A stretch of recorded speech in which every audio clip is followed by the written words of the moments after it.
সাধারণ মানুষকে সার্ভিস দিয়েছে। আমরা দুয়ারে পুস্তক নিয়ে এসেছি, যেটাকে বলা হয় বইমেলা।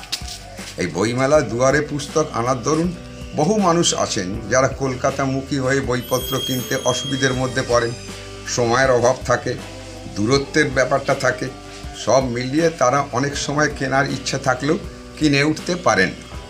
তাই তাদের কাছে বইমেলা অত্যন্ত প্রয়োজনীয় এবং বইমেলার মাধ্যমে তারা যে সকল বই সংগ্রহ করতে পারেন, যেগুলো অনেক এক্সক্লুসিভ বই, যেগুলো অনেক মূল্যবান বই, যেগুলো হারিয়ে যাওয়া বই, যেগুলোর মধ্যে অনেক জ্ঞান এবং লেখা, ভালো ভালো লেখা আছে, যার থেকে আমরা অনেকটা সচেতন জ্ঞান অনুভব করতে পারবো, সংগ্রহ করতে পারবো।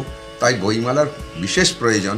কারণ প্রিন্ট মিডিয়ায় যেভাবে মানুষ পড়াশোনা করছে, তাতে করে ভবিষ্যতে বা বর্তমানে যেভাবেই হোক না কেন, যদি কোনো বিষয় হারিয়ে যায়, প্রিন্ট মিডিয়ায় খুঁজতে হয়, কিন্তু খুঁজতে গেলে বহু সময় ব্যয় করতে হয়। কিন্তু সামনে, হাতের সামনে বইটা থাকলে টুক করে দুটো পাতা উল্টে সেই বিষয়টাকে সংগ্রহ করতে পারে এবং তা নিয়ে তার জ্ঞানকে বৃদ্ধি করতে পারে। তাই বইমেলার বিশেষ প্রয়োজন। আর এই বইমেলা আমাদের বৈদ্যবাটি শহরে এই প্রথম হয়েছে, আমাদের মাননীয় চেয়ারম্যান পিন্টু মাহাতোর নির্দেশে এবং আমাদের সকলের অক্লান্ত পরিশ্রমে এই বইমেলা সুন্দর হয়েছে এবং বহু মানুষ বই সংগ্রহ করেছেন।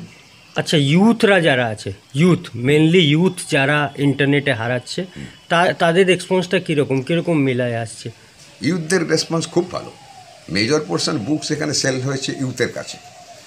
সিনিয়র সিটিজেনরা কম বই কিনেছেন। সিনিয়র সিটিজেনরা যেসব বই কিনতে চাইছিলেন, সেগুলো বহু পুরাতন সংগ্রহ থেকে কিনতে চাইছিলেন। আর নতুন সংগ্রহের বইগুলো সবই তো ইউথরা কিনেছে। মেজর পোর্শন ইয়াং ছেলেরা, ইয়াং মেয়েরা বই সংগ্রহ করেছে এবং বিক্রয় অত্যন্ত ভালো হয়েছে, যেটা আমরা প্রথম বছরে এক্সপেক্ট করিনি। আনএক্সপেক্টেড সেল হয়েছে। এটাই আমার কাছে খুব গর্বের এবং আনন্দের। মানে আপনি কি মানছেন কি এই বইমেলা থেকে যে ইউথের ধ্যানটা যে হারিয়ে গেছিল,